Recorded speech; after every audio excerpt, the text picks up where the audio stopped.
Domin.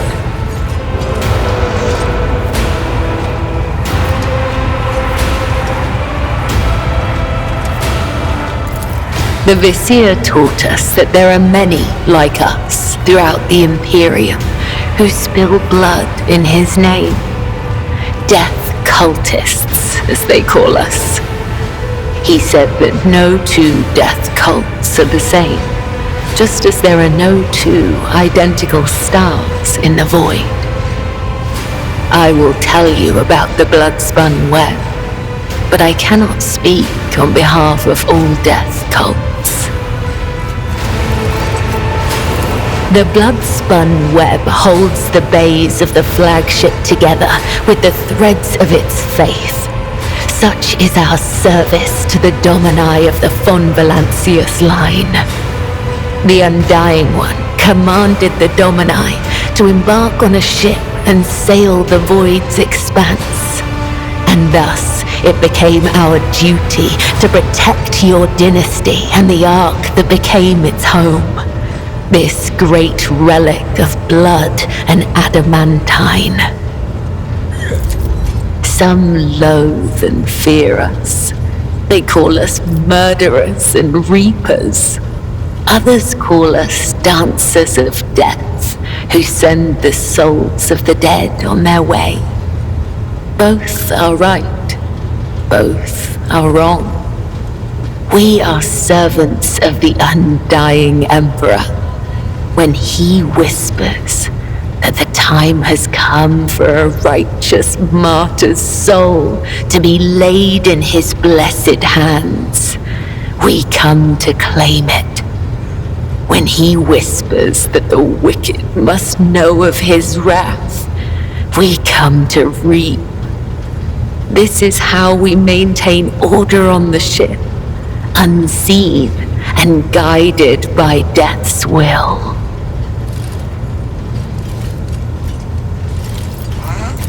Spinners carved the chronicles of our history on the stones of our temple long ago.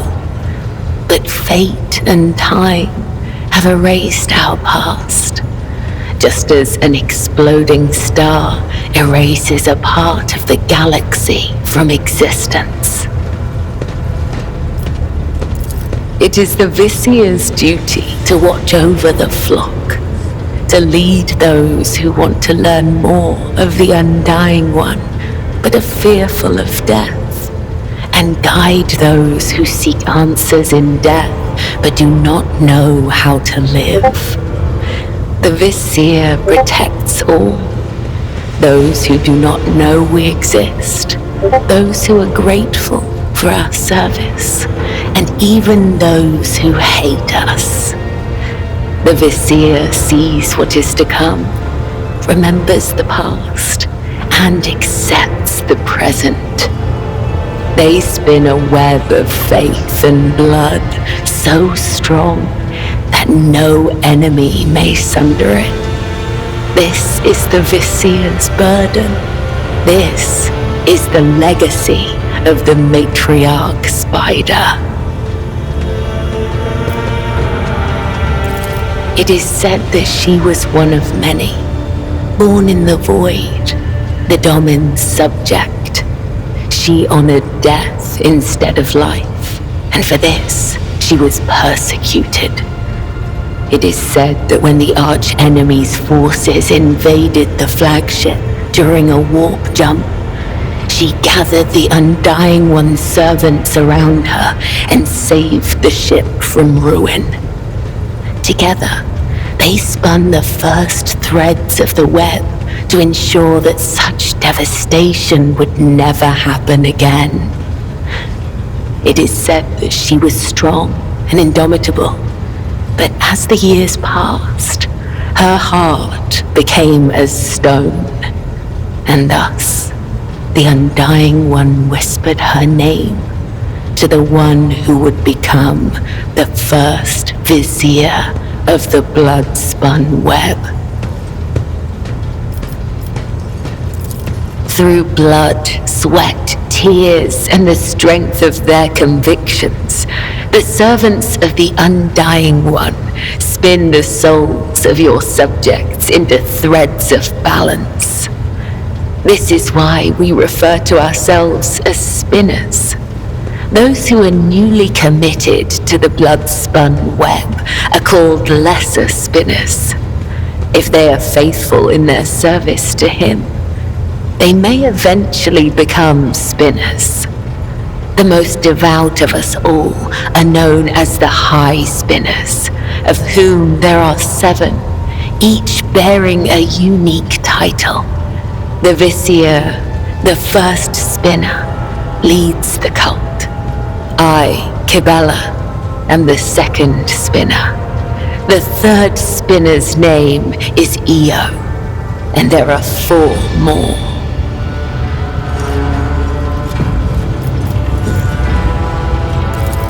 The undying one is death itself. We serve him, and thus we serve death. This is not a comparison, attribution, or preference. It is the truth, and nothing can change it.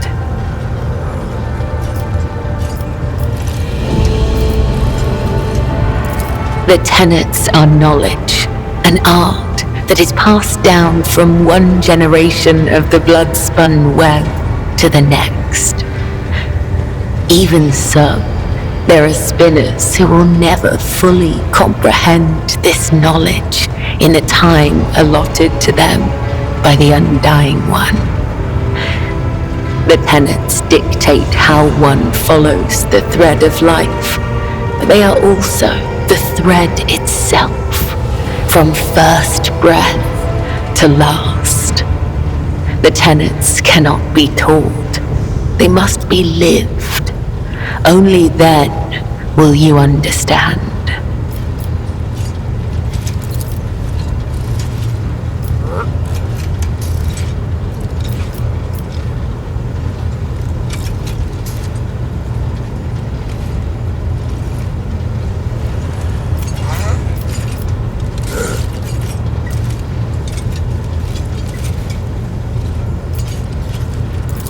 You wish to discuss this again?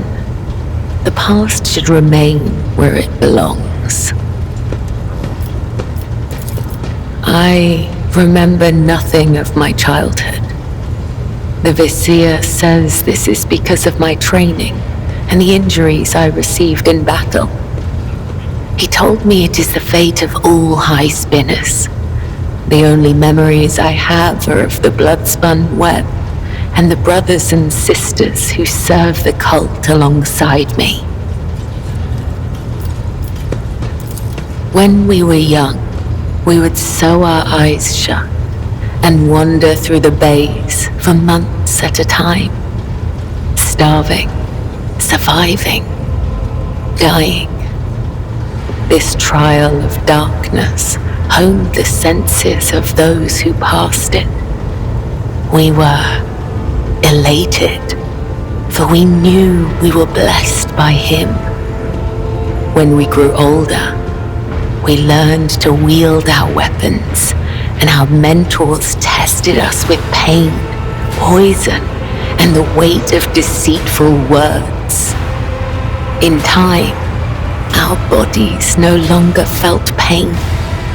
Our blood became resistant to toxins, and our focus could not be shaken. We were at peace, for we had shed everything that could encumber our faithful service to him.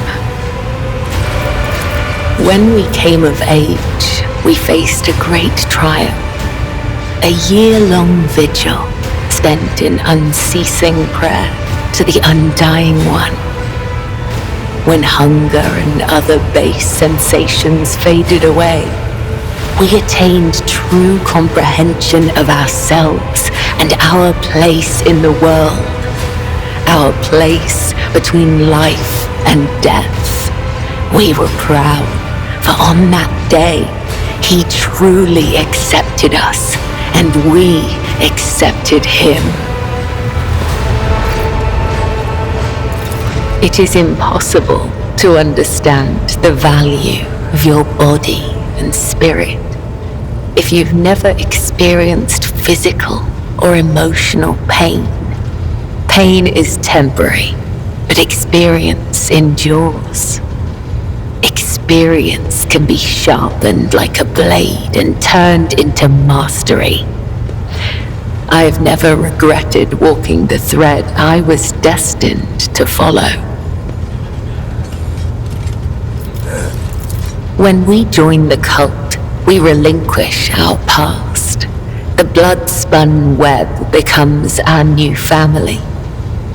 I have seen the pain, terror, and doubt in the eyes of those who hear the Undying One whisper the names of their kin.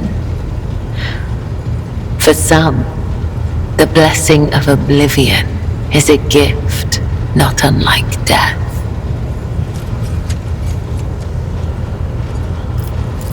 No.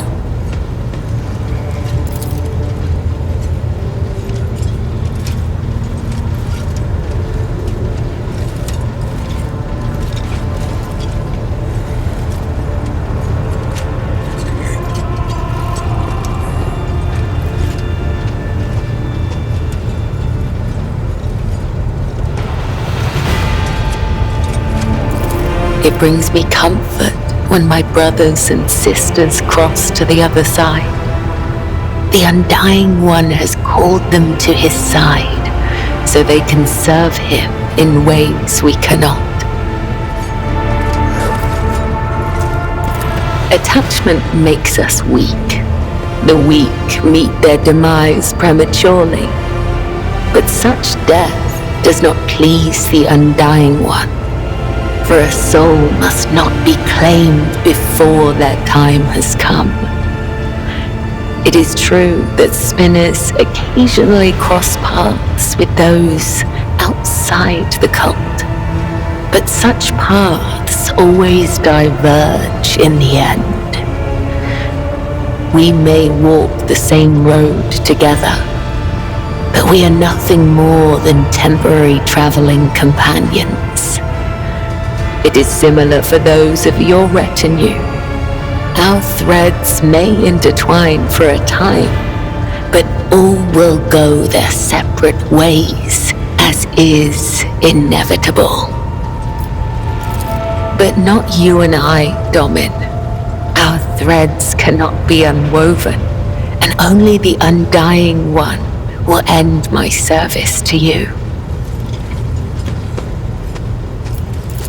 Know your enemy and prevail in battle. Know your ally and prevail in war. You can see for yourself.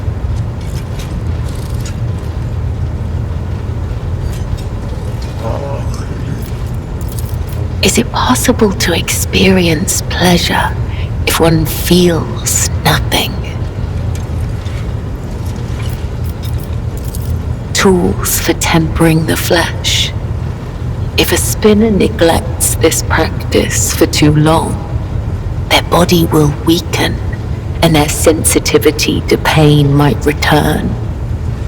If it does, they will feel the overwhelming agony of every wound they have ever endured and go mad with torment before the Undying Emperor whispers their name.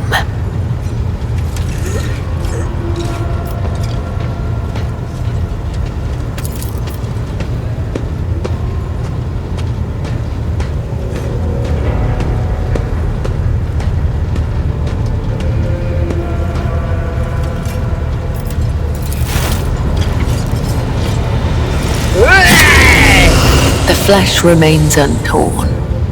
Good.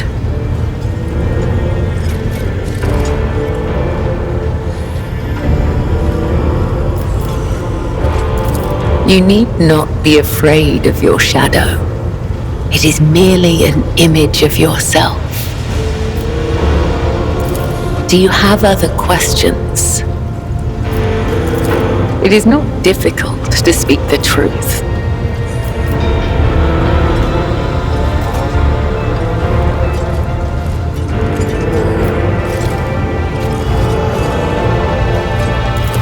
I met her once when I was young.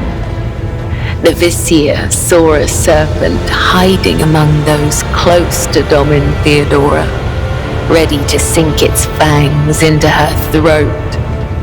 I was ordered to find the serpent and sever the soul from its body.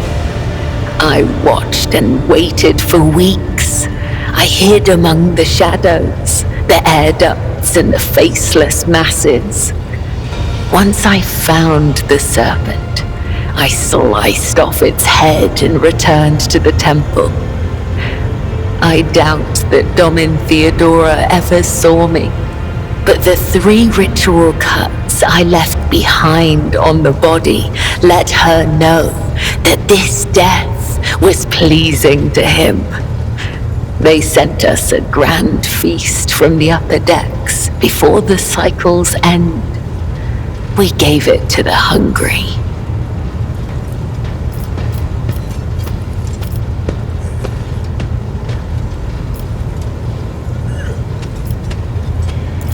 Lords and wretches are equal before death. If such is the Undying One's will, I will guide you to him, Domin.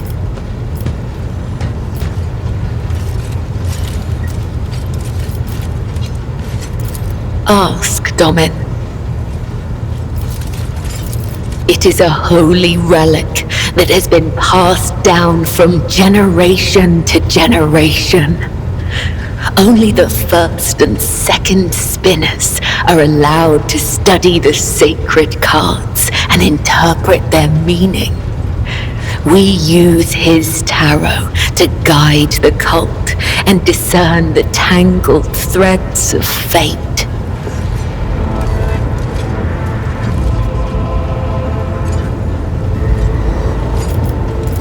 It is a holy relic that has been passed down from generation to generation. Only the first and second spinners are allowed to study the sacred cards and interpret their meaning. We use his tarot to guide the cult and discern the tangled threads of fate. 34. There used to be more, but some have perished in the darkness of time. Their loss is a great tragedy for the blood-spun web. Ask the cards, Domin, and I will listen.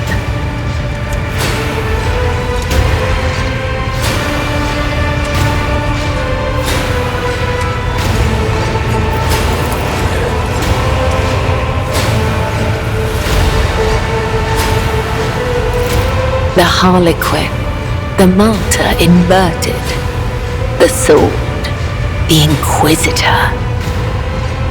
The hero of forgotten legends wears a mask, an actor adored by their audience. The power of inspiring words will fan the sparks into a blaze. I see blood boiling in the fire. I see the mask melting away. The ashes of false hope will bury the mask, and the cheat will be beaten at their own game. The Maw, the Galaxy, the Monster inverted, the Executioner. Something is coming. It is inevitable. Soon the expanse will tremble, and you will be the cause. You are not the beginning, but you will be the end. Some will see you as death, others a powerful force, still others as a portent. Or you might simply fade into nothing. I have told you everything I can, Domin, but there may be more to this than I can see. These omens are unsettling, but we cannot alter our fate. All we can do is wait and prepare for the inevitable.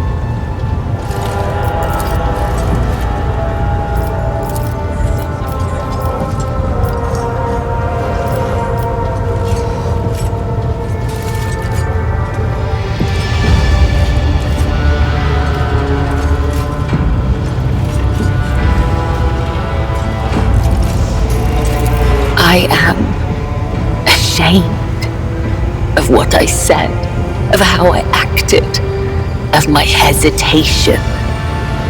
Now that I can see the stars through the portholes again, feel anew the ships beating hard, once more breathe the bitter air of the lower decks, my mind has become clear. I am Kibellah, servant of the undying Emperor. I am your blade and your shield, and thus it shall be, now and forever. Thus I will be.